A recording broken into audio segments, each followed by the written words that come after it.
días, nosotros somos el equipo número 3. El equipo está conformado por el doctor José Alfredo Flores, la doctora Guadalupe Castillo, la doctora Giovanna Caterín Rosas y el doctor Francisco Ochoa, así como la moderadora, su servidora, Flavia Alejandra Guerra. Vamos a iniciar con el tema que nos tocó, el enfoque tradicional de la educación de la medicina. Fui formado bajo la teoría del conductismo. Para iniciar a hablar del tema, vamos a exponer el concepto del conductismo. ¿Nos podría ayudar, doctora Guadalupe, a decirnos qué es el conductismo? Bueno, el conductismo es una corriente de la psicología que se basa en la observación del comportamiento o conducta del individuo que se va a estudiar, y se explica el mismo como un conjunto de relaciones entre estímulos y respuestas. Muchas gracias por la aportación. No sé si alguien quiere opinar algo diferente, todos estamos de acuerdo con el concepto que nos dio la doctora. Para avanzar, vamos a hablar un poquito sobre los principales exponentes acerca de la teoría del conductismo, quiénes fueron los primeros en desarrollarlo. Vamos a empezar con el doctor Flores. ¿Nos podría hablar un poquito, doctor, sobre este filósofo francés Rousseau? Claro que sí, muy amable. Hablar de Rousseau es hablar de una época especial. Estamos hablando de la Ilustración del siglo XVIII en Europa. Tenemos que tomar en cuenta ese contexto para darnos una idea cuál es la idea formativa de las filosofías y las estructuras específicamente relacionadas a la educación, y hablaríamos de la teoría de la evolución pedagógica, en específico en cómo la primera parte que llama la atención del trabajo de Rousseau es el de notar en su trabajo de la desigualdad de los hombres. A él le llama la atención de manera poderosa las diferentes desigualdades en cómo se daban diferentes estructuras, no solamente sociales observables, sino de igual manera los comportamientos y subsecuentemente los paradigmas educativos en los que cada uno de estos contextos se evolucionaron. Rousseau debe de ser conocido como el hombre de las paradojas, y tomando en cuenta que era una persona altamente crítica, destructiva ante sus allegados o en su momento hacia los mismos ilustrados, pero tomando en cuenta que también su filosofía era altamente llena de crítica observable y en su momento tangible, que pudiera haber sido catalogada como destructiva. La educación, resalta él, es la primera de todas las cosas importantes que está dentro de la particularidad de un ser humano. Ante esto, es una invitación constante de la parte filosófica de su trabajo a cultivar el desarrollo de los más pequeños, específicamente el desarrollo de los infantes.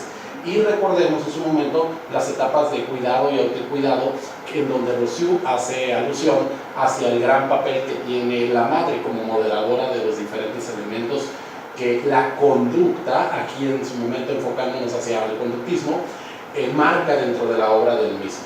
Las características, por lo tanto, de Rousseau están enfocadas en su momento a un contexto de desarrollo pedagógico, la evolución de la educación, el desarrollo de los contextos sociales de una época ilustrada en Europa y la evolución del ser humano desde su infancia. Muchísimas gracias por su aportación, doctor.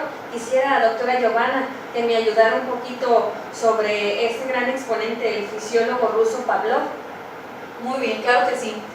Pues sí, Pavlov, él vivió en las épocas de los 1800, 1900, en este siglo. Él se basaba en el condicionamiento clásico. Él hablaba de lo clásico, de un estímulo y una respuesta. Esto basado en la naturaleza de los seres vivos, es decir, regresarnos a lo básico, es el aprendizaje a través del tiempo. Es el típico, pues si haces esto se va a hacer condicionar a esta parte, ¿sí? Por ejemplo, un maestro dice, si llegan después de que suene la campana, se le baja un punto. Ok, entonces los alumnos entran antes de la campana. Ese es el tipo de condicionamiento. Es más conocido este personaje por su experimento que hizo con unos perros, el cual se basaba en darles comida y sonar una campanita. Cuando tú le das comida a un perrito, pues empieza a salivar. Lo que él notó es que sin darles comida, en el paso del tiempo que hacía este condicionamiento, con solamente tocarles la campanita, los perros empezaban a salivar. Entonces, esto ya no se trata nomás de un condicionamiento psicológico, sino que también es un proceso fisiológico, ¿no? Que se pudo dar una salivación. Muchísimas gracias, doctora Giovanna. Para continuar, doctor Francisco Ochoa, por favor, ¿nos pudiera dar su opinión acerca del filósofo estadounidense Thorndike? Claro que sí, con mucho gusto. Thorndike vivió en Estados Unidos, en el estado de Maine, entre 1874 y 1949. Su principal contribución al conductismo fue la ley de efecto, en donde afirmaba que si generábamos la repetición de un estímulo, vamos a generar estrés en el individuo y allí mismo podríamos condicionarlo, podremos generarle una respuesta negativa o una respuesta positiva dependiendo de nuestra intención. Sus primeros pasos fueron en el sótano de su casa para deleite de sus hijos. Empezó con pollitos, posteriormente inició con lo que se conoce la caja problema, en donde metía gatos y a través de la repetición de estímulos, ya sea que al final de la caja, resolviendo un acertijo, el gato podría encontrar un premio. Tal premio en los gatos era la convivencia con otros de su misma especie. Posterior a esto, él traspoló sus resultados al condicionamiento humano en jóvenes. Muchísimas gracias por su aporte, doctor Ochoa. Para continuar, le vamos a pedir a la doctora Guadalupe Castillo si nos pudiera hablar un poquito de este psicólogo estadounidense Watson. Watson es un estadounidense que nació en Greenville, de California del Sur, el 9 de enero de 1878 y falleció en Nueva York el 25 de septiembre de 1958.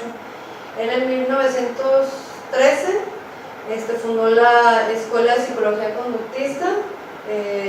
Tiene una frase célebre que va así: dadme una docena de niños sanos, bien formados, para que los eduque, y yo me comprometo a elegir uno de ellos al azar y adiestrarlo para que se convierta en un especialista de cualquier tipo que yo pueda escoger.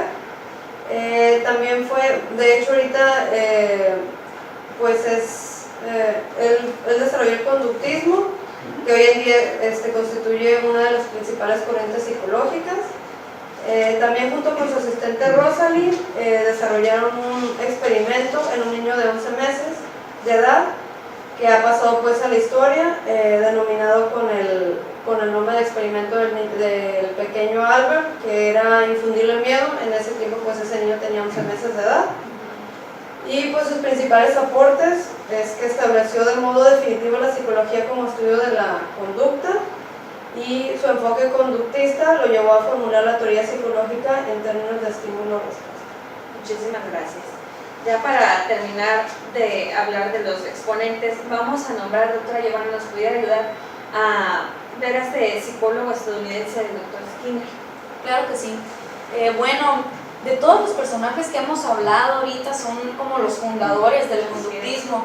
Este personaje, Skinner, es el más moderno, por así decirlo, más contemporáneo.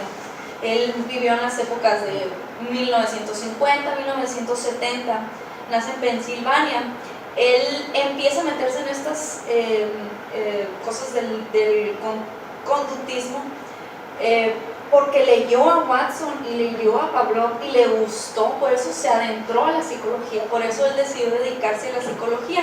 Él plantea un condicionamiento operante, el cual dice que la adquisición de una determinada conducta se precisa mejor cuando ese aprendizaje es de una manera más rápida que si se lo das de poquito a poquito. Él también dice que el refuerzo pues, es más efectivo cuando se administra con frecuencia. Entonces esto es un poco más de lo que podemos ver nosotros en nuestros estudios. Vaya. Así es. Muchísimas gracias. Entonces, continuando con nuestra actividad, vamos a llegar a la pregunta clave. La voy a formular, doctor Ochoa, hacia usted. ¿Usted cree que nuestra formación en la Escuela de Medicina está basada bajo la teoría del conductismo? Con mucho gusto respondo. Claro que sí. Considero que la educación, no tanto en la Escuela de Medicina, sino a nivel nacional, está enfocada en el conductismo, puesto que obtenemos una respuesta, una calificación, ya sea aprobatoria o reprobatoria, dependiendo, ¿sí?, de los reactivos que nos son impuestos. Así es. Me gustaría, doctor Flores, que nos ayudara a complementar esta respuesta. ¿Qué opina usted acerca de la pregunta que acabo de formular? Claro que sí, muy amable. La respuesta en colación al comentario del compañero y a las aportaciones del tema, dirigiéndome hacia las instituciones universitarias, concluyo que sí, tenemos un modelo, un paradigma educativo basado y fundamentado dentro de los procesos de enseñanza-aprendizaje en conductivismo. Lo vivimos, lo transpiramos, pero lo más importante, lo enseñamos, porque nuestros conceptos de educación nacen de orígenes, se han desarrollado a partir de contextos tan elementales como la familia, en donde el condicionamiento es la parte operativa del desarrollo de lo que nosotros denominamos educación familiar. Por lo tanto, no nos es tan ajeno este paradigma educativo y nos adaptamos a él, que hasta de cierta manera exigimos que continuemos siendo educados de esta manera. En cualquier tipo de modificación conductual dentro de lo que para nosotros es familiar, tenemos en su momento crisis dentro del concepto de enseñanza-aprendizaje. Muchísimas gracias a todos por su cooperación, por su apoyo. Y aquí quedó nuestro trabajo resumido acerca de la teoría del conductismo. Esperemos que hayamos aclarado las dudas y cualquier pregunta o aclaración estamos a su disposición. Gracias. Gracias.